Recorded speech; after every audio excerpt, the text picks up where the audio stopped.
the science of wear.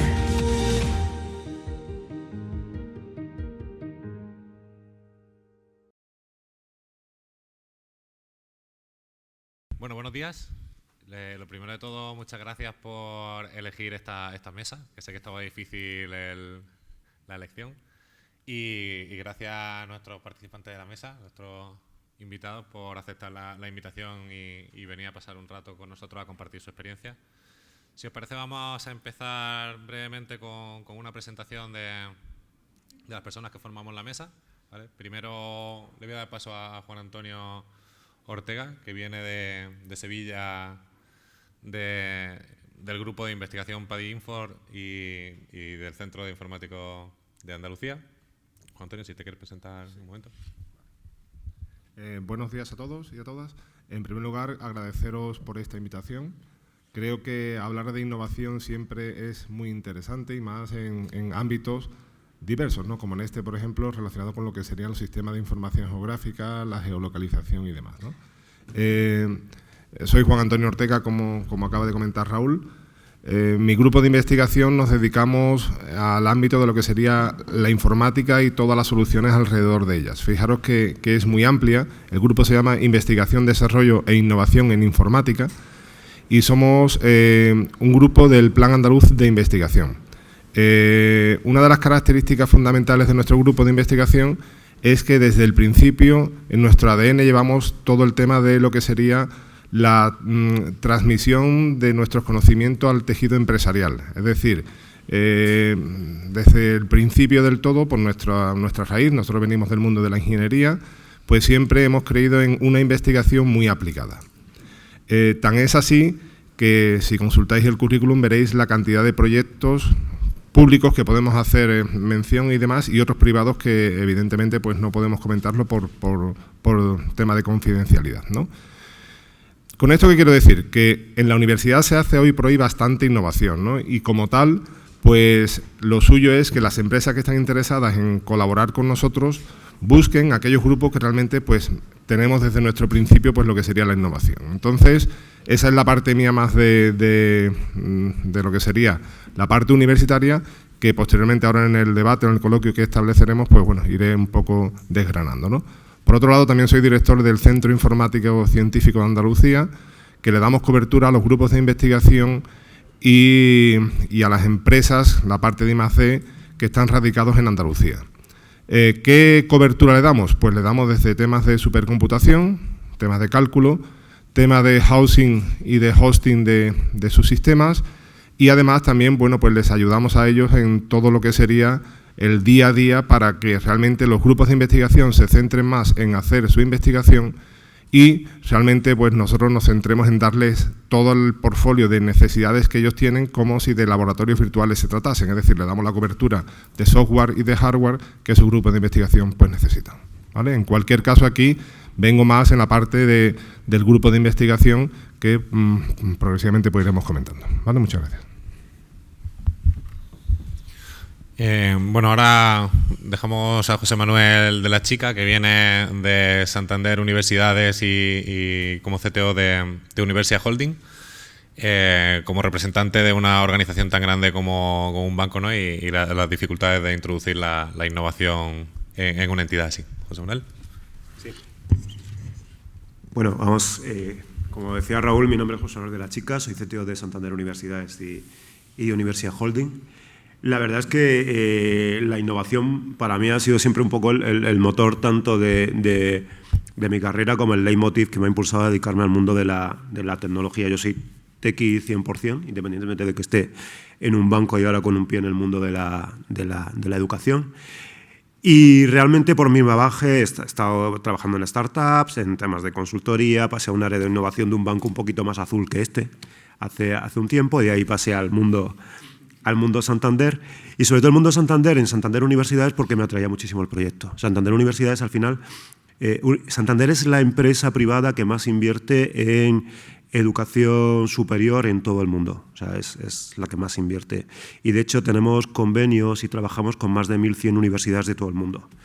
Entonces, mi rol ahí es generar impacto positivo en esos estudiantes, en esas universidades, en las startups que se están creando, en el empleo de las personas que salen de ahí, en la educación, pero siempre utilizando las herramientas que puede tener un banco. Entonces, es verdad que es un área diferente porque tiene una pata en educación, una pata en banca y una pata muy grande, que para mí ese es el motor principal, que es el de la tecnología y la innovación, pero que yo creo que al final es la que está haciendo que los sectores se transformen. O sea, creo que estamos en un momento súper interesante, que depende un poco del tecno-optimismo o tecno-pesimismo de cada uno. Puede dar más miedo o menos miedo, pero en general yo creo que es un momento muy interesante de oportunidades que antes estaban muy lejos y que ahora tenemos al alcance de la mano, y que va a afectar a todos los sectores, desde la banca, al retail, al transporte, la educación, o sea, todo se va a ver afectado. Entonces yo creo que es un momento también clave para que las personas que estamos en esta línea de trabajo, pues hagamos un esfuerzo, demos un paso adelante y pongamos sobre la mesa todas esas herramientas que aporta la tecnología y las diferentes ramas, diferentes áreas que hay alrededor del mundo tecnológico, para ponerlas a funcionar al 100% y generar impacto positivo en las organizaciones y las empresas, que al final son las que están sustentando la economía, pero también en las personas, que al final son los motores del cambio y deberían ser los primeros beneficiados por estas oportunidades que trae la tecnología. Entonces, creo que estamos en un momento súper apasionante, muy divertido, con muchos riesgos, pero también con muchas oportunidades, y yo creo que es un poco lo que vamos a ver en la mesa de hoy. Hola. Ahora Sí. Muchas gracias, José Manuel. Pues nada, pasamos la palabra a Alberto Concejal, que viene de Luxcarta Internacional, una empresa que tiene ya casi 30 años, ¿no? Si no me equivoco, y que están haciendo siempre una inversión muy importante en toda la parte de I+D. Alberto, cuando quieras. Muy buenas, ¿qué tal? Bueno, lo primero, muchísimas gracias a Aitor y Raúl por invitarnos. En principio, bueno, pues esto es hablaros de una empresa pues, con base originalmente en Ciudad del Cabo, ahora mismo con 3 cabezas, una en Francia, en Sofía Antípolis, en Sudáfrica, y un centro de producción también en Túnez, una empresa que dedica más del 20% de la gente que trabaja exclusivamente en investigación y desarrollo, y bueno, más del 10% de toda la facturación se dedica, de todo el beneficio se dedica a investigar. Realmente, bueno, yo soy responsable de soporte técnico, corresponsable de soporte técnico y control de calidad, y de alguna manera bueno, queríamos mostraros cómo en un mundo como en la cartografía nosotros entregamos geodatos para las empresas de telecomunicaciones. Estas empresas de telecomunicaciones pues a veces tienen necesidades, bueno, tienen siempre necesidades de cartografía, unas necesidades que se han mantenido a lo largo de los años, excepto que en los últimos 3 o 4 años de repente han tenido unas necesidades increíbles de datos, dado que bueno, pues hay una cantidad increíble de nuevas plataformas, necesitamos un montón acostumbrarnos a un volumen de datos que antes no teníamos, unas necesidades específicas, por ejemplo, ahora mismo de 5G. En este sentido, pues hemos tenido que transformar todo nuestro sistema de producción, adaptarlo con una inversión grandísima de investigación y desarrollo para transformar algo que es poco especializado como la cartografía a realmente algo total y absolutamente especializado, como es la entrega de datos específicos, como por ejemplo captura semiautomática de vegetación, casi de un día para otro. Entonces, bueno, vamos a intentar describirlo, a ver si os resulta interesante. Muchas gracias, Alberto. Pues nada, por último, Andrés Espósito, consultor senior de Minsight, una empresa que supongo que la mayoría conoceréis, la parte más innovadora de Indra, diría, que están siempre trabajando con lo último de lo último. Sé que estabais ahora con temas de BIM, realidad aumentada, realidad virtual. Todo tuyo. Lo intentamos. No sé si siempre lo conseguimos, pero al menos lo intentamos. Minsight, por si algunos no lo conocéis, es la división de transformación digital y de TI dentro de Indra. Indra, pues bueno, me imagino que casi todos la conoceréis. En concreto, dentro de Minsight, como acaba de exponer Raúl, Tenemos, bueno, hay un montón de divisiones, ¿no? Pero una en concreto es la de tecnologías digitales emergentes. En ese área es en la que yo trabajo como responsable de operaciones de experiencias inmersivas, realidad virtual, mixta, aumentada. Es autoexplicativo. Para nosotros la innovación va implícita en nuestro trabajo, no es un tópico, no es una frase de marketing, es la realidad de nuestro día a día. En concreto, aplicamos innovación dentro de la ejecución de las operaciones. O sea, no se plantea como una línea aparte, se plantea dentro de la ejecución del trabajo de nuestro día a día. Y bueno, poco más que decir. Había dicho el último, pero faltamos Aitor y yo. Aitor. Bueno, muchas gracias.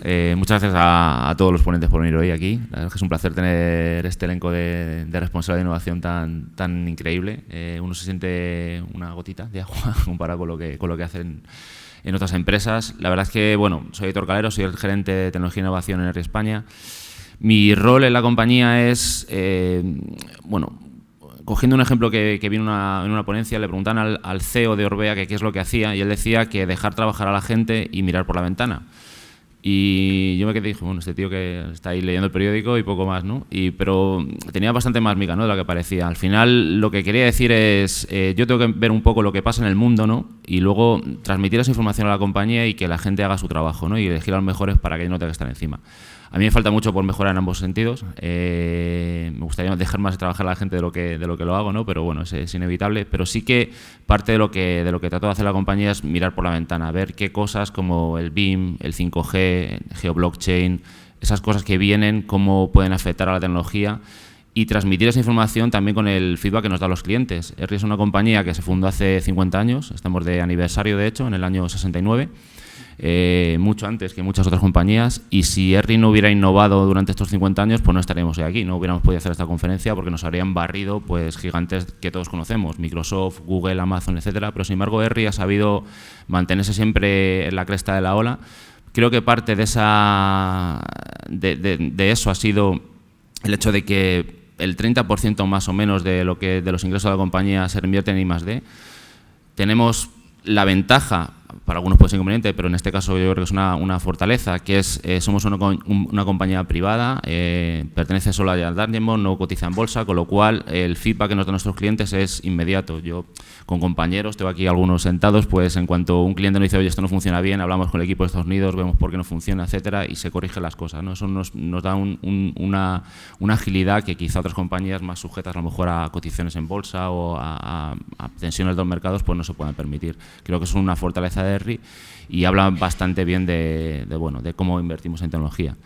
Y nada, espero que resulte atractiva la ponencia y doy paso al último, así, a Raúl, que bueno, es el responsable del programa de startups. Y antes de que se presente el mismo, sí quería decir que ERRI, precisamente para estar a la última, una de las cosas que ha venido haciendo los últimos 5 años y que también en ERRI España apostamos en su día por ello fue volcarnos con ese programa de startups que hay a nivel internacional y localizar el programa al mercado español. Y eso es el trabajo que ha hecho Raúl hasta la fecha, que lo explicará mejor él que yo. Yo me voy a presentar muy brevemente porque mi rol en la mesa simplemente es de moderador. Entonces, bueno, sí, como comenta Aitor, yo llevo la parte de relación con startups, digamos la rama más de innovación abierta, de trabajar con terceros para seguir haciendo cosas innovadoras. Y nada más, si os parece, ahora lo que vamos a hacer es, vamos a abrir entre los ponentes un debate en el que vamos a principalmente hablar de cuáles son las dificultades que cada uno encuentra en sus organizaciones, que como veis tenemos un poco un compendio de diferentes tipos de organizaciones, ¿no?, que era lo que pretendíamos para que fuese lo más enriquecedor el debate, de parte pública, parte privada, empresas más grandes, empresas más chicas, parte más de consultoría, proveedores de software, para que veamos desde los diferentes puntos de vista cuáles son las problemáticas que nos encontramos. Entonces, nada, la primera pregunta que quería lanzar, entiendo que Juan Antonio o José Manuel probablemente sean los que más experiencia tienen aquí, es la dificultad que yo creo que todos percibimos o se suele percibir desde el exterior a la hora de establecer una relación entre una empresa privada y una universidad, ¿no?, un grupo de investigación que al final es el sitio donde por naturaleza más conocimiento se genera, más se investiga. ¿Cuál es vuestro punto de vista o vuestra experiencia en el sentido de cuáles son las dificultades que se pueden encontrar? ¿Cuál es la mejor forma de afrontar este tipo de relación para que salga al final algo productivo que se materialice? Bueno, yo te puedo hablar, Raúl, desde nuestra experiencia, ¿vale? Es decir, el comenzar a colaborar con empresas, los grupos de investigación, muchas veces no le es fácil ni por parte del grupo de investigación ni por parte de la empresa. Y puede que sea un problema de velocidad. Es decir, para que los dos podamos entendernos, y cuando digo los dos, investigación, grupos de investigación y empresas, necesitamos que los dos, lo primero es ir a la misma velocidad. La empresa se mueve con una velocidad de vamos, vamos, vamos, vamos. Los grupos de investigación suelen tener otra dinámica, lo cual no quiere decir que no vayan a esa velocidad, quizás sí, ¿no? Pero el tema es que van orientados en otro sentido diferente. Entonces, primero es velocidad y lo segundo es orientación. Tanto el grupo de investigación como la empresa tiene que obtener un beneficio precisamente de esa colaboración, ¿no? El beneficio, ¿en qué radica en el ámbito de la academia? Pues el beneficio radica en que seamos capaces de formar a doctorandos y que hagan su carrera digamos, en la línea de una investigación más aplicada, que seamos capaces también de conocer qué es lo que se está haciendo en el mundo de la empresa para que los egresados que nosotros formemos, los alumnos que nosotros estamos ahora mismo formando, cuando salgan al mercado laboral sean más competitivos. Es decir, los beneficios por parte del grupo de investigación yo los tengo relativamente claros. Y por parte de la empresa, ¿cuál es el beneficio? Pues el beneficio por parte de la empresa es contar con personas que muchas veces han hecho un análisis del estado del arte bastante avanzado. Yo realmente las colaboraciones, nosotros comenzamos un poco, comienzo por comentar nuestra historia, comenzamos precisamente colaborando con empresas haciéndole un análisis del estado del arte y oportunidades que se podrían abrir en el ámbito que cada empresa pues un poco nos requería en nuestro servicio. Es decir, desde la perspectiva de una consultoría y también dando un paso más allá, es decir, consultar nuestra bola de cristal hacia dónde creemos que la tecnología va a avanzar, ¿no? Esa dinámica fue la manera inicial en la que comenzamos a colaborar. A partir de ahí se establecen las sinergias correspondientes, las sinergias que permiten, digamos, oye, este grupo de investigación por parte de la empresa es interesante y a nosotros como un grupo, pues también, oye, el colaborar con esta empresa nos permite seguir avanzando en la línea que decía anteriormente a nivel de investigadores y a nivel de egresados, ¿no? A partir de ahí, bueno, pues claro, vamos avanzando en el devenir del tiempo y lo que nos hace es que ya no solamente estén interesados en nosotros, por la parte nuestra del estado del arte, sino también en aportar valor a los proyectos que podamos iniciar de forma conjunta. Es decir, oye, hay ciertas partes que en vez de yo hacerlo con mi propio grupo de I+C, se lo delego a ese grupo de investigación para que seamos nosotros los que le ayudemos precisamente en hacer eso, ¿no? A partir de ahí, ¿qué salen? Pues salen oportunidades también de formar a personas. Venimos de una época de crisis donde con el trabajo que cuesta formar a una persona y con que ya tenga un cierto expertise, después no le podíamos dar continuidad dentro de lo que era el mundo de la universidad. Pues oye, esa colaboración que teníamos con los grupos de investigación, los grupos de investigación con las universidades, nos permitió que muchos de esos alumnos que estaban con nosotros trabajando después formasen parte de los equipos de I+D de las propias empresas. Es decir, si te fijas, tú no llegas una vez a un grupo de investigación y esa primera vez que llegas ya va a triunfar. No. Lo normal es que tú, cuando digo tú desde la perspectiva de la empresa, lo normal es que tú vayas a varios grupos de investigación y con alguno de ellos seguramente que vas a encontrar esa sintonía fina que tú necesitas y vas a empatizar y vas a conseguir, oye, que te entienda y que a su vez se mueva a la misma velocidad que tú con los mismos objetivos que tú tienes, ¿no? Entonces, en resumidas cuentas, la innovación y la relación entre un grupo de investigación y la empresa y al revés se debe de establecer por esos tres factores que yo digo. Es decir, lo primero es oportunidad, evidentemente. Segundo, saber hablar el mismo idioma. Y lo tercero, que los dos tengamos objetivos comunes, ¿no? Yo creo que, y beneficiosos, evidentemente. Yo creo que son los tres factores que siempre deben de considerarse. Sí, por completar un poco y ahondando en lo que se comentaba. Para mí, al final, cuando hablamos siempre de la triple hélice de academia, universidad, investigadores, más empresa, más administración. O sea, yo creo que tenemos que empezar a asumir que hay también un cambio de paradigma y que al final todos tenemos que asumir que eso implica ciertos cambios a la hora de hacer las cosas. O sea, por ejemplo, junto con la velocidad y el alineamiento en cuanto a los objetivos, yo creo que también hay un punto en el que tanto las universidades como las empresas tienen que hacer un poco un esfuerzo de empatía y de alinear sus objetivos comunes. Es decir, cuando hablamos, y pasa muchas veces, cuando se plantea, y además es el titular recurrente de esta zona va a ser el nuevo Silicon Valley de España, que esto lo vemos un par de veces todos los años, sale un Silicon Valley nuevo, en Badajoz, en Zaragoza, tal, va rodando por España. Pero nunca se dice, vale, ¿cuál es la Stanford de España? ¿Y cuál es el Intel de España? O sea, porque al final, si no creamos esa simbiosis entre lo que es la universidad, la empresa, la administración, las cosas no funcionan. Al final acabamos llenando zonas de edificios donde se supone que va a haber un hub de innovación y al final lo que tenemos es un coworking caro. O sea, que es un poco lo que suele pasar muchas veces. Yo creo que tenemos que ir de verdad a crear esas sinergias y a creernos la historia de, oye, que tenemos que trabajar juntos. Y ahí es verdad que toca hacer el cambio de chip, pues seguramente en la universidad. Y hay muchas, hablamos de la universidad como si hubiera una, pero hay montones de tipos de universidades distintas, con maneras de trabajar distintas, pero es verdad que tendemos un poco a simplificar, igual que las empresas. Pero cuando de verdad se plantean, oye, vamos a trabajar juntos para conseguir algo, porque es verdad que la empresa tiene cosas que la universidad no tiene, sobre todo recursos, capilaridad, capacidad de hacer cosas, de llegar a más territorios, a más clientes, y la universidad tiene esa capacidad de crear conocimiento, de romper lo establecido para dar el siguiente paso en la evolución técnica o científica, y creamos una simbiosis de verdad en la que se retroalimenten unos a otros, o la verdad es que vamos a estar jugando al ping-pong mucho tiempo. Entonces, para mí es el punto fundamental, porque, y aquí volvemos a lo típico de o disrumpes o te disrumpen. O sea, mientras nosotros estamos peloteando entre universidad y empresa y sin que fructifique en una relación que tenga sentido, que llegue a las personas, que genere cambio, hay otros que sí lo van a estar haciendo. Y ya vemos, de hecho, que empiezan a verse movimientos en los que las universidades son casi como empresas, que empiezan a generar su negocio y empiezan incluso a cotizar en determinados proyectos. Estamos viendo proyectos de crowdfunding en empresas súper potentes, de equity crowdfunding, y al revés. Hay empresas que dicen, oye, vamos a empezar a trabajar como una academia, a tener a nuestros propios investigadores y están haciendo cosas súper interesantes. Entonces yo creo que tenemos que ser conscientes de ese cambio de paradigma, decidir si nos subimos o no nos subimos, y si nos subimos, hacerlo con todas las consecuencias.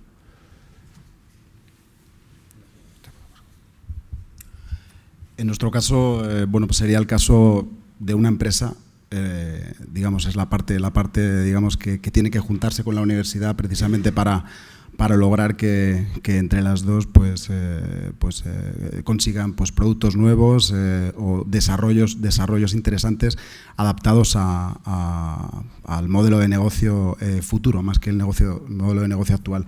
En nuestro caso, nosotros tenemos acuerdos con universidades principalmente del entorno de los dos centros ejecutivos, que uno está en Sofía Antípolis, en Francia, y otro en Ciudad del Cabo. Tenemos acuerdos con la Universidad de Niza, con la Universidad de Cape Town, institutos de innovación que están aledaños, y todo esto, pues como bien decís, tiene que haber una colaboración total y absoluta.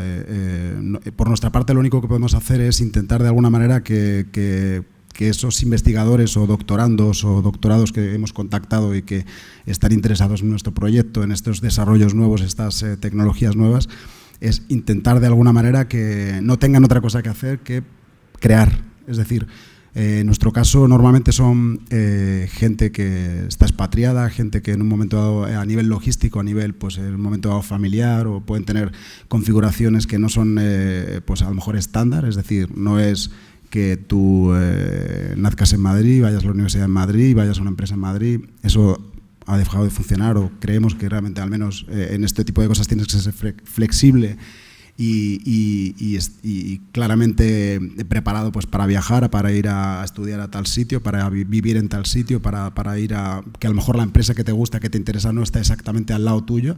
Olvidarse un poco de temas locales.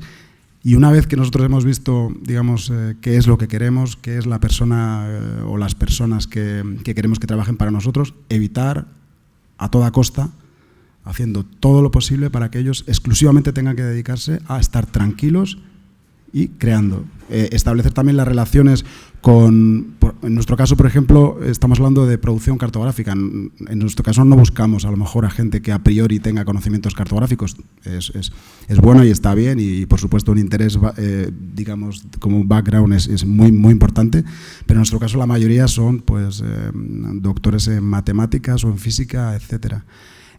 Con capacidades, por supuesto, para temas de pues, redes neuronales, machine learning, deep learning, etcétera. Pero básicamente, y bueno, por acabar, es eso. Hemos encontrado lo que queremos. Todo lo demás vamos a intentar que no te toque absolutamente nada. Dinero para ti, evidentemente, pues eso, que lo que toque, pero que tú no tengas otra cosa que hacer que desarrollar, estar tranquilo y ya está. Bueno, en nuestro caso hay una cosa que han dicho ahora mis compañeros que a mí me ha gustado mucho. Han dicho que cada vez más la universidad converge hacia la empresa y la empresa converge hacia la universidad. Y creo que eso es una verdad como un templo. En el caso de Minsait está siendo así. Hemos creado, bueno, tenemos convenios con muchas universidades, ofrecemos prácticas a alumnos, prácticas remuneradas en las que luego además estos alumnos pueden pasar a formar parte de la plantilla, y a nivel interno hemos generado una tendencia, una línea de trabajo, digamos, rollo startup. Estamos creando microgrupos de trabajo que en el fondo son startups dentro de la empresa, con financiación, con bastante financiación, cuya misión es innovar, cuya misión es trabajar. Hay objetivos, obviamente, estamos dentro de una empresa, pero hay mucha libertad. Se marcan objetivos y estos grupos trabajan, estos grupos crean, estos grupos innovan. Y es algo en lo que creemos firmemente y está dando resultados. En concreto, en el área de tecnologías digitales emergentes, ese es un clarísimo ejemplo de que eso se está haciendo y que eso da resultados. Como ha dicho al principio Raúl, hemos estado, por ejemplo, investigando mucho en el área BIM y ya hay frutos y va a empezar a haber más frutos en breve, con lo cual es algo en lo que creemos firmemente.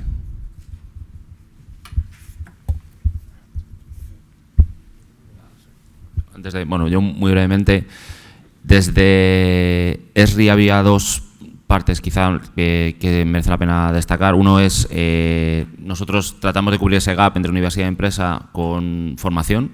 Es el máster, hay alumnos aquí de otros años o de este año del máster. De ESRI tenemos modalidad online, modalidad presencial, etcétera. Creo que eso ayuda a que ese gap que hay entre la universidad y el mercado o las tecnologías se cubra parcialmente, porque ahora sí que quiero hacer una reflexión también para todos vosotros. Y el segundo es obviamente pues los acuerdos que tenemos con universidades para facilitar el acceso a la tecnología, a nuestra plataforma, etcétera. Y la reflexión que dejo un poco en el aire es que creo que no es suficiente, creo que es un modelo todavía, venimos heredando eso, ¿no? Ese tipo de cursos puente o formación puente, pero creo que no es suficientemente disruptivo y que hay cosas por ahí que son más potentes y quizá todavía falta esa plataforma más innovadora de colaboración entre universidades y empresas que sea realmente disruptiva, como habéis dicho, ¿no? Porque sí que me da la impresión de que no es suficiente, y no es suficiente porque hay muchas estadísticas por ahí que nos están hablando de que los científicos de datos son escasos, que lo hablamos al principio, el tema de la educación. Todavía hay mucha diferencia entre las necesidades que realmente está demandando el mercado y lo que somos capaces de ofrecerle desde la empresa todavía, ¿no? Entonces, bueno, esa es una buena reflexión que dejo ahí en el aire, que tampoco sé cómo solucionar. Yo pregunto si alguno queréis recogerle el guante a la reflexión de Aitor. Si no la dejamos para el café. Bueno, yo quería lanzar ahora otra pregunta, y es un poco: ¿cómo creéis vosotros que organizaciones tan grandes y clásicas, ¿no?, como pueden ser bancos, universidades, administraciones públicas y demás, están afrontando la innovación, ¿no? Porque al final muchas veces, ¿no?, en este tipo de organizaciones, al ser tan grande, ¿no?, como que se percibe esa dificultad añadida de poder transformarse, ¿no?, por diferentes frenos internos. ¿Quién me quiere recoger el guante a mí ahora? Bueno, antes que responder a esa pregunta, ¿vale? Quiero comentar en relación, por ejemplo, con lo que comentaba José Manuel antes, para que las universidades y las empresas podamos trabajar más o menos de una forma conjunta, hace falta que los organismos públicos que se dedican, creo yo, a la promoción de lo que serían los profesores y demás, tengan en cuenta también como un valor adicional el hacer transferencia. Es decir, hoy por hoy, la carrera universitaria, fundamentalmente, desde que alguien entra de ayudante en cualquiera de los departamentos hasta que ya tú puedas seguir tu devenir en la carrera universitaria, está llena de trabas, evidentemente, como en todos los sectores, pero está muy pervertida en el sentido de que se le orienta en exceso hacia lo que sería la producción científica exclusivamente. Es decir, el hacer transferencia no se ve como un factor importante cuando realmente después la sociedad le reclama a la universidad que hagamos eso precisamente. Entonces, yo quiero decirlo, y cada vez que tengo la oportunidad lo digo en este sentido, creo que los mecanismos de promoción en las universidades se debería de contar cada vez más con lo que sería la transferencia real al tejido productivo. Es decir, un grupo de investigación que haga transferencia real, que eso permita precisamente que genere conocimiento, que la sociedad se beneficie, pues yo creo que ese grupo de investigación, las personas que hacen eso, pues se le debería de contar tan o igual, ¿vale?, que hacer un artículo de investigación que está publicada en una revista exclusivamente científica, ¿vale? Yo eso lo comentaba. Al hilo de lo que tú decías, ¿cómo se interioriza? Bueno, pues dentro de las universidades y de los organismos públicos que conozco bastante, el mover un euro es muy complicado. Es decir, para tú poder contratar a una persona, los mecanismos de selección, porque la ley así está establecida, pues requiere que tú lo publicites, que concurra a los diferentes candidatos, que claro, y esto le añade un retraso inmenso cuando tú realmente lo que quieres es hacer algo que en el corto o medio plazo pues esté resuelto. Entonces, lo primero y más importante que yo empezaría sería cambiando y dándole potestad al grupo de investigación, cuando digo el grupo de investigación, al IP, al investigador principal que lidera ese convenio de colaboración con la empresa, dándole capacidad para que él tome esas decisiones de qué personas son las más apropiadas para hacer ese trabajo. Evidentemente que respetando dentro de lo que se pudiera hacer lo que sea abrir la concurrencia y permitir que los candidatos pues puedan presentar sus solicitudes y demás, pero acortando los tiempos, ¿vale? Es decir, no tenemos por qué publicarlo con un mes de anticipación y después resolverlo, y, en fin, eso le añade una complejidad al sistema cuando realmente a mí me hace falta dar respuesta a la empresa en un corto periodo de tiempo, ¿vale? Entonces, lo primero es cambiando los modelos de contratación y a colación de esto los modelos de gasto también. Es decir, cuando nosotros tenemos que hacer una compra de cualquier tipo de material, la tramitación que nos impone el sistema actual hace que el proceso sea muy, muy lento. Y eso también va en contra de los intereses y va en contra de lo que decía antes de la velocidad que se requiere a la hora de hacer tu innovación y hacer transferencia de conocimiento al tejido de la empresa, ¿no?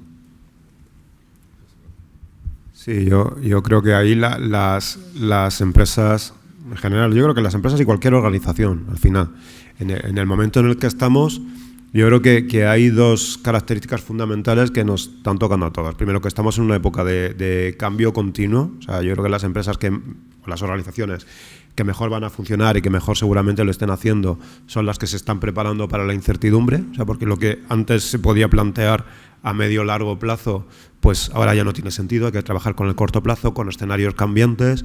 Pues porque, oye, tú puedes tener un plan para un sistema de banca de la pera y mañana te aparece Facebook con su Libra y te pincha un poco.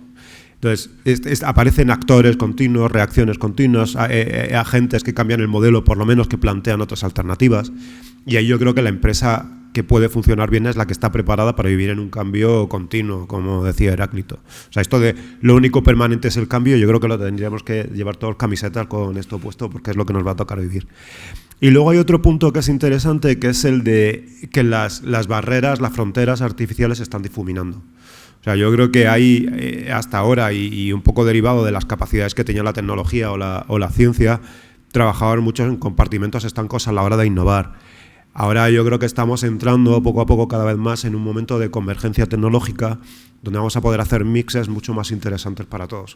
O sea, ahora ya hablamos de, oye, pues ya son experiencias que mezclan lo digital con lo físico. Ahí entramos con IoT, oye, pues cómo te relacionas con el móvil trabajando con máquinas. Relaciones máquina-humano, humano-humano, máquina-máquina.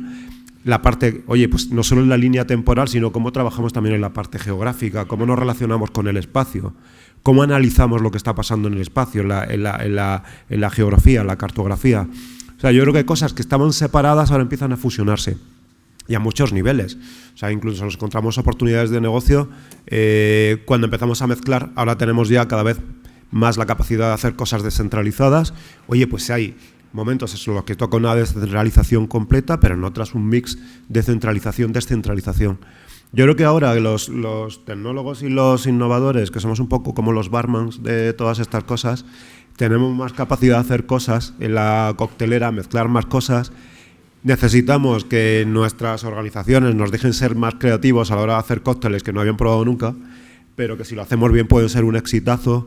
La empresa o la universidad va a generar beneficios, va a generar oportunidades, pero también el cliente, el consumidor final, la persona que utiliza esa innovación, oye, pues también va a sentir ese impacto que al final es lo importante, por lo menos en mi opinión. Bueno, por gastar un par de minutos en al menos contaros la parte de, digamos, de esa parte de unión que es entre pues, empresas o clientes y la parte de la universidad. En nuestro caso, en la empresa lo que tenemos es contactos con absolutamente todos los proveedores de telecomunicaciones.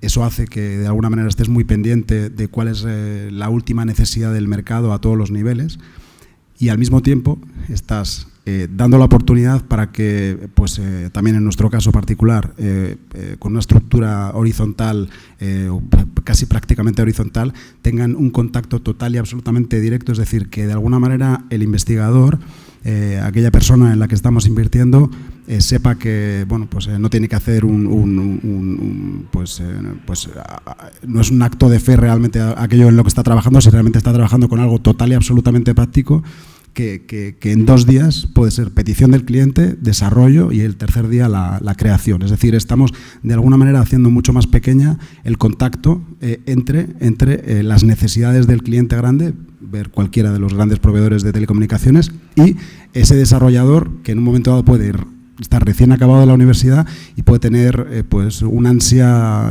total y absoluta de crear y precisamente esperar que tarde lo mínimo posible su creación en tener efecto, es decir, práctica. Se ha hablado de la investigación y la investigación un poco pues como base, ¿no?, para la innovación y de la convergencia entre universidades, sector público, sector privado. Yo añadiría quizás convergencia con la sociedad en general. La innovación es algo que nos tenemos que creer todos, como ciudadanos, como empresas, como universidades, como lo que sea. Nos lo tenemos que creer. Y creo además que hay espacio para todos, si creemos en ello. Es obvio que la investigación más de base, la investigación básica, normalmente quedará más del lado de las universidades, mientras que una investigación más práctica, más enfocada a resultados más rápidos, quedará del lado de la empresa. Pero una cosa no quita la otra y a largo plazo la investigación básica revierte en la investigación más práctica. Es algo que hay que tener presente.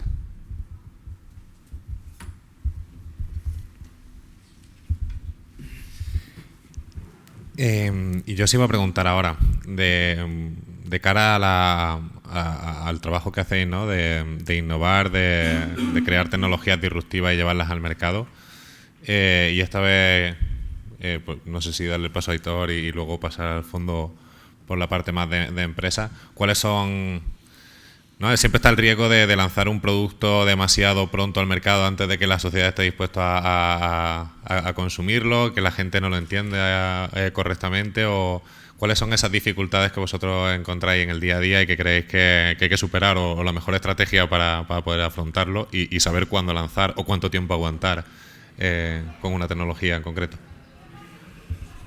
Bueno, en nuestro caso tenemos la grandísima suerte de tener, pues eso, 7 millones de usuarios en Argis Online, 350.000 clientes en todo el mundo, y eso nos da muchísima información a diario de muchísimos sectores. Entonces, tenemos un colchón, una garantía bastante grande a la hora de lanzar productos. Pero obviamente, como cualquier empresa, pues hay productos que lanzas con un determinado foco, un determinado objetivo, y realmente los usuarios te dicen, bueno, pues esto no es exactamente lo que esperaba o necesito estas modificaciones. Y como decía al principio, sí que ese feedback continuo con nuestros clientes y esa capacidad de reacción o de agilidad que tenemos nos permite modificar los productos. Hablo por mi conocimiento, pero si tuviéramos la fórmula secreta de cuándo lanzar un producto y cuándo acertar, bueno, seríamos todos millonarios aquí, ¿no? Lo han dicho muchas veces, ¿no? Si le hubieran pedido a Ford cuando inventó el coche algo, le hubiera dicho, bueno, pues una carreta de caballos mejor, ¿no? No un coche. Entonces, muchas veces la innovación la tenemos delante de las narices y hay que saber ver esa oportunidad. Comentaba antes el caso Orbea. Orbea era una empresa de armas de Eibar, que es un pueblo de la provincia de Guipúzcoa, muy cercano a Vizcaya, y a alguien se le ocurrió que los tubos de las armas podían ser cuadros de bicicletas, y ahora es una empresa innovadora que exporta a nivel mundial porque hace bicicletas, ¿no? Otro ejemplo de innovación delante de las narices y que nunca hemos sabido aprovechar son las ruedas de las maletas. Hasta hace creo que 15 o 20 años no había ruedas en las maletas, íbamos con las maletas, bueno, yo he vivido con maletas de cuero sin ruedas, ¿no? ¿Cuándo lanzar una maleta con ruedas al mercado? Pues en cualquier momento, ¿no? Seguro que funciona, pero claro, es que muchas veces esa innovación que tenemos delante de las narices no somos capaces de verlo, ¿no? Así que lo siento, pero no tengo una respuesta clara a cuándo. Sí que sé que tienes que estar muy atento a las señales del mercado, de tus clientes, de tus usuarios. Y también tengo claro que muchas veces hay que parar y decir, esto ha sido un error, porque eso es un coste de oportunidad que si no te das cuenta suficientemente pronto, es un coste que te permite innovar o hacer el siguiente producto. También esa es una decisión muy compleja, pero que también es muy importante, ¿no?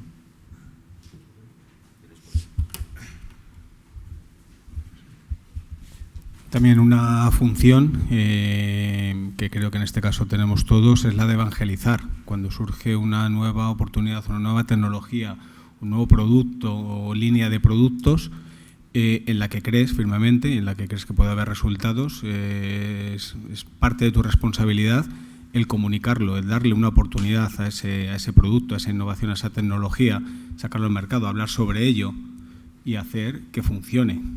Sin comunicación, salvo pues pocos actores que sean más clarividentes, ¿no? Que sean más proactivos, no va a calar.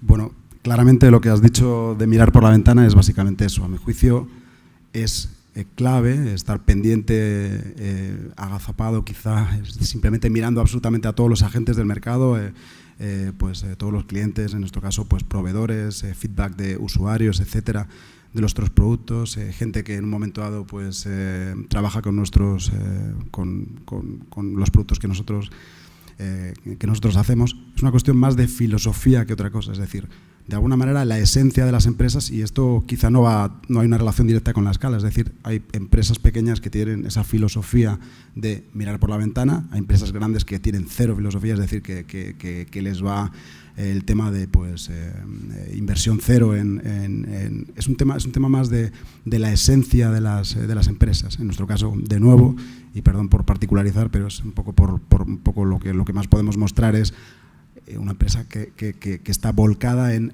mirar exactamente al detalle para ver las necesidades. En nuestro caso particular ahora mismo llevamos como 2 o 3 años produciendo datos sin parar de una necesidad concreta, de una tecnología nueva que básicamente pues ni siquiera está todavía plenamente desplegada, 5G. Es cuando de repente va a aparecer, por ejemplo, una nueva necesidad, un nuevo producto. En nuestro caso es una capa de vegetación que necesitaban ahora las nuevas, todos los proveedores que quisieran saber cómo iba a ser la propagación de sus ondas, cómo iba a ser la cobertura de sus productos.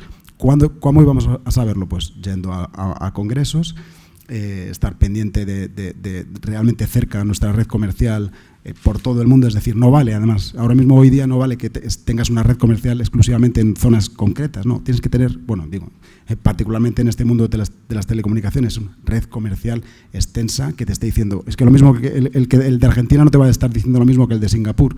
El de Singapur, a lo mejor, precisamente en este caso concreto, nosotros teníamos pues eso, una red comercial mundial, y a lo mejor en Latinoamérica no había esa información, pero sí que estaba esa información en Norteamérica, que es donde empezó a haber los primeros tratos, los primeros contactos con Ericsson particularmente, que eran los que de alguna manera empezaron a hacer esas pruebas de... Entonces nosotros teníamos a un comercial técnico que estaba coordinando con ellos. ¿Qué es lo que necesitáis? Os vamos a tunear cada día, cada segundo que vosotros nos pedís una especificación, os la vamos a cambiar. Y al día siguiente vosotros vais a haber probado si funciona o no funciona. Es decir, es verdad que aquello no se hace sin querer, se hace teniendo esa red comercial, se hace teniendo ese interés, pero en esencia, lo vital, lo más importante es la filosofía. Si no hay esa filosofía de mirar por la ventana, no hay absolutamente nada.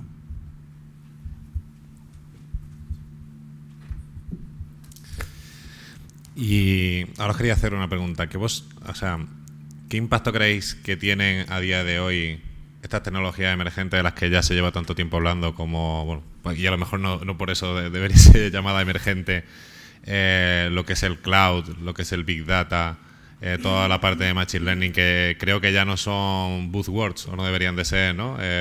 Sino que ya empiezan a haber muchos casos prácticos reales, estábamos comentando algunos de ellos. ¿Cómo creéis que se están adoptando esas tecnologías dentro de las organizaciones? Realmente tendríamos que empezar a pensar, al hilo de lo que comentaba Raúl, cuál es el proceso de innovación que siguen las empresas. Muchas veces, y los grupos de investigación también, ¿no? Pero ¿cuál es el proceso de innovación? Muchas veces nos fijamos vamos todos a Gartner, vemos en Gartner un poco cómo van las líneas, los palabras nuevos que van surgiendo, y a partir de ahí, bueno, pues vemos cómo nosotros podemos hacer eso en nuestro entorno, ¿no? Por ejemplo, si ahora mismo, como tú comentabas, está Big Data o está el tema del concepto de los Digital Twins o elementos similares, pues oye, ¿cómo yo soy capaz de eso, de adaptarlo a mi entorno, ¿no? Realmente la innovación no es eso. La innovación yo al menos no la concibo como qué es lo que ahora mismo están haciendo todos los demás y yo también me subo al carro. La innovación es buscar nichos de mercado, buscar alternativas, como vosotros habéis dicho, de vuestros clientes, qué necesidades pueden tener, y buscarle las soluciones para cubrir esas necesidades que vuestros clientes tienen. Que probablemente para dar respuesta a esas necesidades tengamos que utilizar alguna de las tecnologías emergentes que hay, evidentemente. Es probable, ¿no? Es probable. Pero no siempre la solución pasa por tener lo último, las últimas soluciones que puedan un poco estar sonando, ¿no? Ahora mismo nos encontramos en el momento de las grandes cantidades ingentes de datos, y necesitamos pues personal que sean capaces de extraer información de esos datos, ¿no? A los hechos me remito. En la Universidad de Sevilla se ha puesto hace 2 años una titulación, un doble grado en informática y matemáticas, y tiene un éxito tremendo. Es decir, un perfil de alguien que sea tecnólogo y además que tenga también esos conocimientos del ámbito de las matemáticas, es un perfil que ahora mismo es muy interesante. Con eso quiero decir que realmente las universidades también vamos adaptando nuestros ecosistemas de formación un poco al hilo de las demandas que las empresas vayan teniendo, ¿no? Ni que decir tiene, pensemos que un alumno que ahora mismo entre en cualquier grado o doble grado, hasta dentro de 4, 5, 6 años, en función del tiempo que tarde de media, no va a salir al mercado. Los conocimientos que le damos ahora o al principio, cuando salgan, ya están claro que, bueno, que más que tener esos conocimientos, lo que le tenemos que enseñar es a que sean capaces en su vida de seguir aprendiendo y de que sigan innovando precisamente en esos conocimientos. Es decir, le enseñamos a saberse ir adaptando al cambio continuo, como anteriormente se comentaba en la mesa, ¿no? En relación también con cómo se afronta la innovación desde la perspectiva de los grupos de investigación, pues nosotros normalmente la innovación muchas veces requerimos las mismas fuentes que vosotros hacéis. Es decir, nosotros vamos a congresos, y es muy común hacerlo, o hacemos visitas de estancias de investigación en otros grupos de investigación, y vemos qué es lo que allí se está haciendo y cómo eso que allí se está haciendo, tú eres capaz de acercarlo, de aproximarlo a lo que tú realmente estás haciendo. Yo he hecho varias estancias de investigación en Alemania, en Francia y demás, y las cosas que allí hacemos, pues nosotros intentamos traernos a nuestro campo. Por ejemplo, ahora mismo estamos investigando en Digital Twins sobre el sueño, es decir, cómo somos capaces de medir la calidad del sueño de los usuarios sin que sea nada invasivo. Hoy en día, cuando te hacen unas pruebas del sueño, eso es imposible dormir. Es decir, es imposible. Entonces, claro, usted no duerme bien, es que con eso es imposible dormir, ¿no? Pues, oye, pues tenemos que intentar cómo tú eres capaz de, utilizando la tecnología, y digo en el caso del sueño, utilizando la tecnología eres capaz de medir cómo esa persona es capaz de dormir, ¿no? Y además lo ideal sería que lo hicieras en el ámbito en el cual esa persona día a día hace su descanso diario, ¿no? Otra de las líneas que estamos ahora mismo trabajando es cómo aplicamos gemelos digitales al ámbito de la salud. Si te fijas un poco, ahora realmente con esto quiero decir que en concreto, bueno, en el ámbito de la salud lo aplicamos a pacientes oncológicos, ¿no? Entonces, para a la hora de tú someterle a una persona a quimioterapia, no todas las personas estamos ni en el mismo estadio de la enfermedad, ni todas las personas tenemos las mismas constantes. Bueno, pues tú lo que haces es intentar obtener el gemelo digital de esa persona, le sometes a ese gemelo digital a las pruebas que tú quieres hacer y ve un poco, con ayuda de los oncólogos, ves cómo esa persona va a evolucionar. Y si lo ves apropiado, pues el oncólogo toma la decisión de, oye, pues mira, en vez de darle 5 sesiones, vamos a darle 7, que esta persona lo va a soportar bien, o solamente con 3, porque si no, esta persona pues quizá no la podamos recuperar, ¿no? En fin, que lo que quiero decir es que muchas veces la innovación viene de la combinación precisamente de dos escenarios, el que tú te encuentras y el moverte. Yo creo que el moverte, el asistir a congresos, el compartir experiencias, eso siempre es muy importante. Pues justo en relación a esto, o sea, yo creo que al final, y ligando también un poco por lo que aparece en el título de la charla de la cuarta revolución industrial, o sea, yo creo que al final la cuarta revolución industrial es el fruto de la convergencia de muchas tecnologías. Sí que es verdad que, y yo soy un fan acérrimo de la innovación sin glamour, o sea, porque es verdad que a todos nos gusta la innovación con altos descubrimientos, muy involucrada con equipos de investigación, pero luego hay una innovación muy práctica del día a día que se hacen las empresas. Yo creo que aquí también hay un punto de gestión de cuál es el ciclo de vida de la innovación. Antes hablábamos de Gartner. Al final todo esto está muy relacionado con la famosa ley de Amara, o sea, tendemos a sobreestimar la velocidad a la que va a llegar el cambio, pero subestimamos el impacto que va a generar cuando llegue. O sea, es como, y nos ha pasado a todos, hace 10 años, bueno, 10 años, 8, 9 años, se empezaba a hablar Bitcoin, luego llega blockchain, luego aparece que tenemos el hype por las nubes, luego baja el hype y llegamos a la famosa etapa que tienen todas las tecnologías de la decepción, de esto no va a llegar a ningún sitio, esto es cuando llega un momento en el que baja ese hype, las tecnologías empiezan a democratizarse, que yo creo que es el punto interesante. Cuando maduran, cuando la gente está aburrida de una tecnología, es cuando llega el momento de decir, venga, ahora vamos a hacer cosas. Porque ya ha bajado ese nivel de hype, ya la gente está a la siguiente, venga, ya estamos con la inteligencia artificial, y si no con la cuántica, y si no ya empezamos con los viajes en el tiempo, o sea, ya vamos subiendo siempre Pero cuando hay una conversación en el aire en la que es bueno estar, o sea, que creo que tenemos que estar en esas conversaciones, siempre hay otras tecnologías que empiezan a democratizarse, que empiezan a formar parte de la caja de herramientas y que podemos empezar a converger o a mezclar con otras tecnologías. Ya ha pasado con Big Data, ha pasado con Machine Learning. Necesitamos tener una visión general de todo, porque es verdad que también nos encontramos a muchas empresas que se ponen a contratar data scientists y ni siquiera tienen dato de calidad o dato curado con el que empezar a trabajar. O sea, hay organizaciones, y no vamos a dar nombres, pero que tienen data scientists como el que podría tener colmillos de un elefante. Oye, es que yo tengo un equipo de 5 data scientists, ya, pero ¿tienes datos? Bueno, eso ya poco a poco pero vamos a hacer inteligencia artificial. Y de esas nos encontramos muchísimas.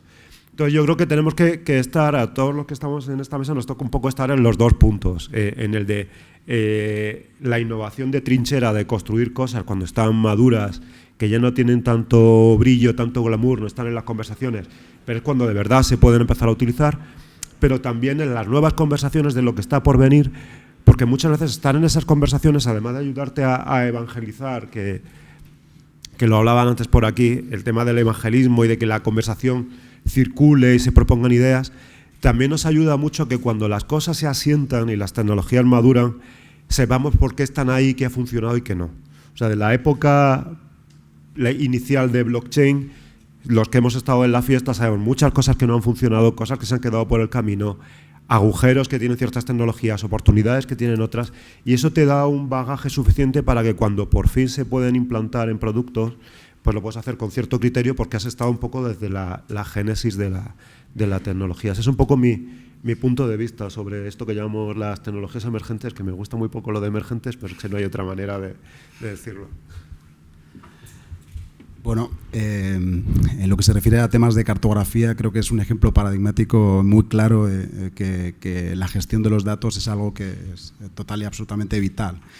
Hemos pasado, por ejemplo, de descargarnos en nuestro software del siglo XX, por decirlo de alguna manera, una imagen en nuestro desktop de 100 megas y de repente pasamos a que necesitamos gestionar imágenes que son de una resolución muchísimo mayor, y de repente no solo tengo una plataforma, sino tengo 36 plataformas diferentes de las que además potencialmente puedo surtirme, porque además pueden ser incluso gratuitas. Entonces, ¿qué es lo que ocurre? De repente yo tengo que gestionar una cosa sola que tengo en mi ordenador, tengo que aprender al día siguiente, entre comillas, a gestionar 250 cosas que no están en mi ordenador. Además, tengo que aprender a hacer sistemas nuevos que no funcionan, digamos, en algo que yo puedo controlar, que está en mi sitio de trabajo, que puedo pues eso, cerrar total y absolutamente precisamente para investigar en profundidad. No, tengo que hacer un nuevo modelo completamente.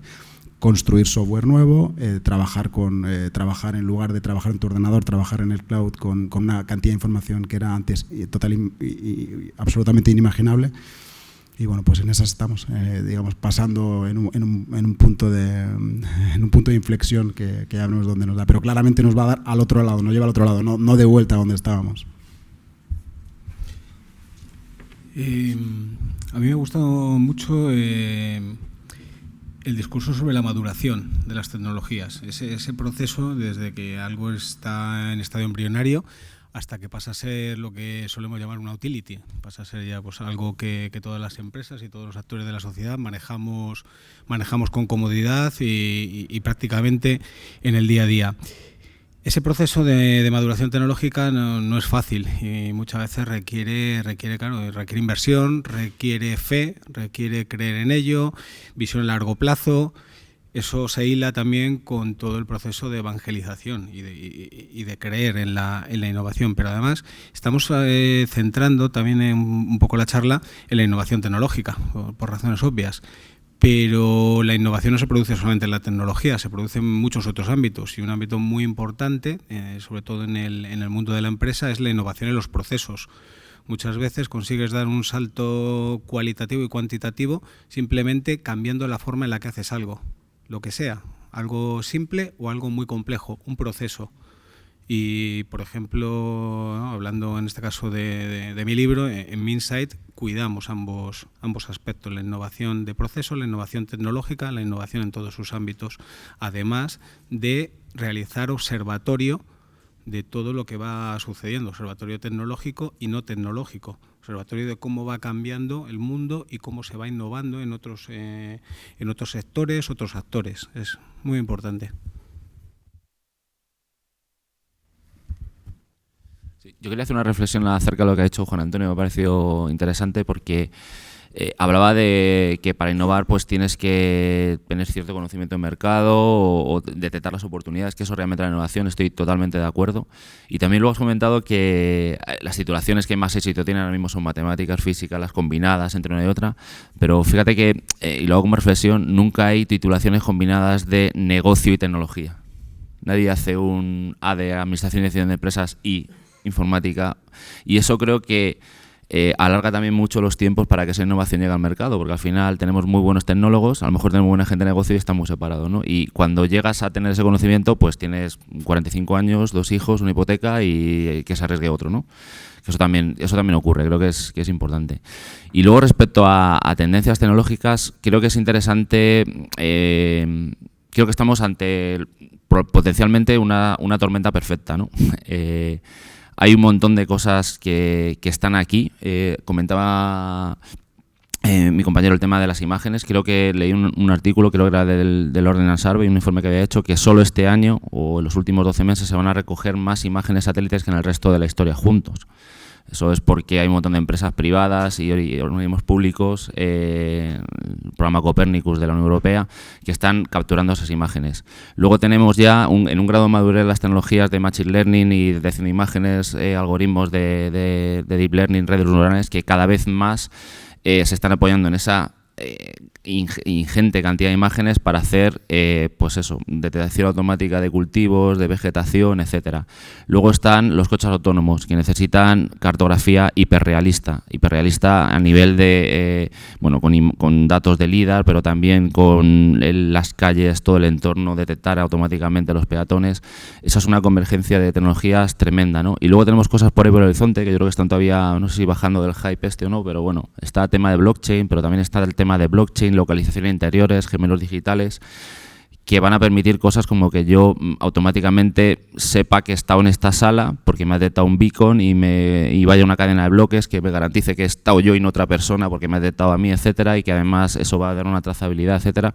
Creo que hay un montón de tecnologías que pueden dar lugar a innovación disruptiva de verdad, y no está tanto en una solo, sino en ser capaz de, como hace un poco Bill Gates, irse a un monasterio, hizo una semana y quitarte todas las redes sociales y pensar un poco en todo esto, ¿no? Muchas veces es muy importante ir a congresos, pero es muy importante estar solo de vez en cuando y pensar en ese tipo de cosas con calma, ¿no? Por qué cosas pueden hacer, ¿no? El tema de las ruedas de la maleta, pues eso, al primero que se le ocurrió dijo, coño, pero si no tenemos ruedas en la maleta, ¿no? Pues ese tipo de cosas yo creo que ocurren cuando estás suficientemente informado, pero también tienes tus momentos de aislamiento.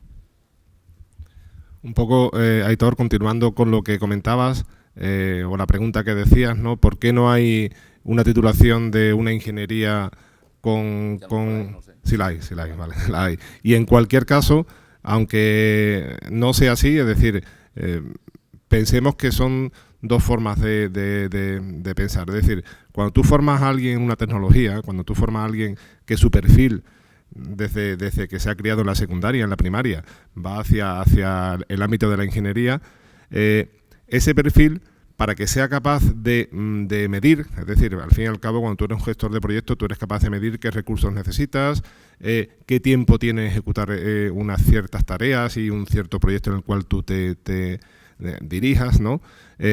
Pues esa capacidad de medir requiere precisamente de haber pasado por todos los estadios que el proyecto tiene, es decir, desde ser más junior a ir avanzando progresivamente, ¿no? Entonces, yo tengo hijos ahora mismo en edad de estudiar precisamente universidades, en edad universitaria, están haciendo ingeniería, y la idea que tengo una vez que terminen es hacerle algún máster precisamente donde lo capacite para que sea precisamente conocedor de lo que es la gestión del tiempo, de lo que es la gestión de los recursos, etcétera, etcétera. Es decir, creo que las ingenierías, la persona que haya cursado una ingeniería con un máster precisamente en business, ¿vale? Creo que esa combinación es bastante interesante, pero que seguramente todo su potencial no lo desarrollará hasta que no haya pasado probablemente por todos los estadios previos de lo que un proyecto requiere, ¿vale? Yo un poco al hilo de lo que comentaba, ¿vale? Sí, ahí, y por darle un poco de picante, Mark Zuckerberg no había acabado la universidad, ¿no? Y fue disruptivo completamente en eso, y creo que ese perfil, al menos yo no lo detecto tanto en España, ¿no? Queremos quemar todas las etapas y creo que hay cosas que quizá pueden ir más en paralelo. Quizás eso es un poco lo que puedo echar un poco en falta en ese modelo, ¿no? Sí, es bueno conocer todas las fases, pero hay gente que aprende learning by doing, ¿no? Que dicen allí, y creo que todavía falta un poco de eso, o yo percibo que puede faltar un poco de eso, que cuando llegas a ese grado ya puede ser un poco tarde comparados con otros, ¿no? Y a mí se me ha pasado el tiempo, quería daros unos minutos por si alguien quería lanzar alguna pregunta a alguno de los ponentes, que supongo que alguno tendréis algo en mente. ¿Nadie se anima? ¿No? Ya sabía yo que si me quedaba un rato callado alguien levantaría la mano. Bueno, soy geógrafo, Entonces, estoy muy, ¿cómo se llama esto?, relacionado con el medio rural. Entonces, mi pregunta es, ¿cómo veis que van a afectar las tecnologías de la cuarta revolución al medio rural? ¿Cómo creéis que de forma positiva o de forma negativa? Y bueno, más o menos esta es la pregunta. Pues a ver, yo creo que ahora es cuando se están empezando a hacer cosas. De hecho, para mí, y creo que ahí en España tiene mucho sentido, hay ciertos sectores que a pesar del potencial que tenían para aplicar los progresos en lo que es cuarta revolución industrial, por lo que sea, o sea, igual incluso por un sesgo a la hora de tomar decisiones, no se hacían cosas realmente interesantes cuando el potencial tanto económico como de verdad cambiar las cosas era muy alto. Creo que tiene mucho sentido. Creo que, de hecho, el sector del agrotech está haciendo montones de cosas súper interesantes y empiezan a plantearse pues, cultivos de alta intensidad, hay algunos pilotos de granjas autónomas. Creo que además también combina muy bien lo que es el reconocimiento de imagen, el tema cartográfico, con por ejemplo el uso de dispositivos como drones, vehículos autónomos, vehículos teledirigidos. Creo que da mucho juego para experimentar cosas y además con un retorno muy claro, porque es verdad que hay otro tipo de innovaciones que igual, oye, pues se pueden plantear y ver el retorno a largo plazo como un tema más de experimentar, pero esto sí que es verdad que tiene un ROI claro de funciona, no funciona, el experimento va ok, tenemos que rectificar ciertas cosas y creo que ahora es cuando se están empezando a hacer cosas. De hecho, creo que el mundo ya le hablaba antes de la innovación con poco glamour, es verdad que muchas veces, incluso a los que estamos metidos en el sector, parece que tenemos el sesgo para ir al mundo urbano, al mundo de... Joder, en todo lo que tiene que ver con agrotech se están haciendo cosas brutales y para mí es un sector en desarrollo en los próximos 10 años, pero a un nivel brutal. No sé si queréis comentar algo. Bueno, respuesta geógrafo de geógrafo, sin lugar a dudas, en el mundo rural impactará de la misma manera que está impactando, quizá a lo mejor no de la misma, no exactamente a la misma velocidad que impactan la zona urbana, pero no solo temas de coberturas de suelos, saber qué es lo que hay aquí casi en tiempo real, más que digamos una medición estática de lo que hay en marzo del 2008, sino básicamente es cuál es la medición a día de hoy, precisamente porque conocemos y podemos predecir además cuál ha sido la de los últimos 10 años y sabemos qué es lo que va a pasar pasado mañana. Por supuesto, todo ese tema clarísimamente. Temas de cobertura en zonas rurales, quizá aquí en zonas rurales en países desarrollados no hay tanta diferencia, pero en países, por ejemplo, en desarrollo, una cosa que sí que puede pasar es que en las zonas rurales haya un desarrollo de las tecnologías muchísimo menor que lo que puede ser en zonas urbanas. Esto, por ejemplo, en zonas como interior de Brasil o interior de Colombia, imaginaos la diferencia. La gente puede quedar total y absolutamente apartada de las tecnologías. Hace un mes, precisamente, he estado en Andicom, que es un congreso de telecomunicaciones, bueno, en general de tecnologías de la información en Colombia. Se hablaba cómo dar cobertura a esas zonas, en este caso concreto, con herramientas de geoproceso que tenemos las empresas de cartografía, podemos averiguar dónde están esos pequeños pueblos perdidos en la jungla, que antes básicamente la única manera de acceder a ellos o a esa información era ir a ellos en mula directamente, gastando 4 o 5 días. Es así, o sea, parece muy exagerado, aquí realmente no habría esa escala, pero y hasta hace 4 días realmente eso se seguía haciendo. Digo hasta hace 4 días, es que hasta hace un día. Para que os hagáis una idea, las imágenes que podíamos recibir de Landsat no eran capaces en zonas de jungla densa de desagregar, de saber dónde realmente estaban los pueblos. Entonces realmente ahí había gente viviendo, pero estaban debajo de los árboles. Parece algo que es muy lejano, pero no es tan lejano. ¿Qué es lo que ocurre ahora? Hay plataformas nuevas que ven por encima, o sea, ven por debajo de donde están los árboles y que son capaces de decir, no solo hay gente aquí, sino hay gente aquí al lado, yo puedo agregar toda junta y decidir o no decidir si voy a darle o no cobertura. Y en ese momento voy a poner un satélite, porque ahora hay otra red de satélites que hace 3 días puedo ponerle enfocando permanentemente hacia allá y voy a darle una cobertura y además os voy a vender por muy poquito dinero unos vouchers para que vosotros tengáis acceso a esa tecnología. Por supuesto, lo que quiero decir es que de alguna manera se va a conseguir que mediante la tecnología zonas que estaban total y absolutamente aisladas, si así lo desean o si así de alguna manera se decide, no estén tan alejadas de esos movimientos tecnológicos que a priori, por supuesto, sin entrar en más detalle, nos interesan a todos.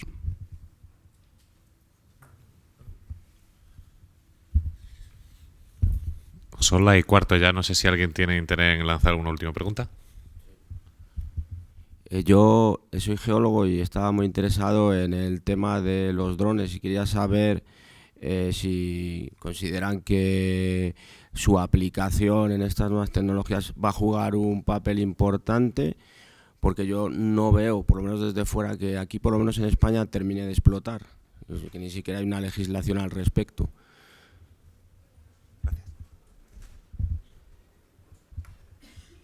Claramente es algo a lo mejor relacionado con la escala. Estamos hablando de que la capacidad de a lo mejor de vuelo de un dron hoy día es algo quizá a priori poco reducido, en el sentido de que se cuenta cada vez más con satélites que van a entregar una altísima resolución. Hablamos de ahora pocos centímetros, hablamos del orden de 20, 30 centímetros resoluciones. No digo que vayan en un momento dado a hacer que desaparezca eso, pero básicamente estamos, por un lado, que satélites ya están dando un servicio cercano a lo que da un dron. Bueno, mejor dicho, cercano a lo que se daba con imagen aérea.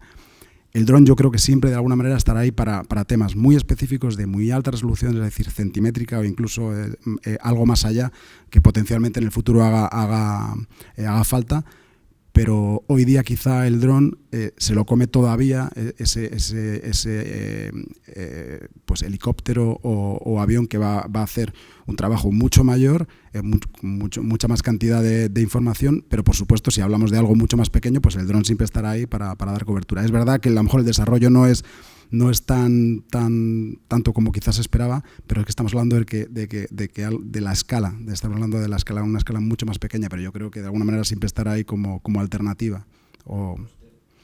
Claramente el coste es mucho mayor porque precisamente las necesidades son de algo muy, muy, muy específico y eso también va a coartar pues a lo mejor un despegue, pero siempre de alguna manera hará falta pues alguien que la tecnología para saber cómo funcionan y de alguna manera darle salida. Sí, hay algún tema interesante. Sí que es verdad que yo creo que es como todo, tiene que encontrar su nicho, su caso de uso y de negocio. O sea, por ejemplo, con temas de drones se están haciendo cosas relacionadas con seguridad, con vigilancia de edificios. De hecho, hay algunas universidades en Latinoamérica que están planteando como sistemas de ciberseguridad basados en drones, pues para vigilar la seguridad perimétrica. Los drones acuáticos, que quizás se ven menos, pero sí que hay bastantes servicios, sobre todo por zona de Levante y zona de Norte, también hay pues para temas de rescates, búsquedas de cosas, exploración marina. Y luego hay también un nicho que se está desarrollando que tiene bastante buena pinta relacionado con lo que hablábamos antes en todo lo que es el agrotech. O sea, porque además te da una capacidad no solo de visibilizar y al final es un tema de exploración de imagen que se puede combinar con satélites o no, pero también de interactuar directamente. O sea, te da capacidad. De hecho, hay bastantes negocios de drones as a service que se están planteando de, oye, damos un servicio, hacemos determinadas cosas y nos llevamos los drones. Entonces, yo creo que estamos en el momento, pues eso, de ver casos de uso, de negocio, ver qué tal encajan.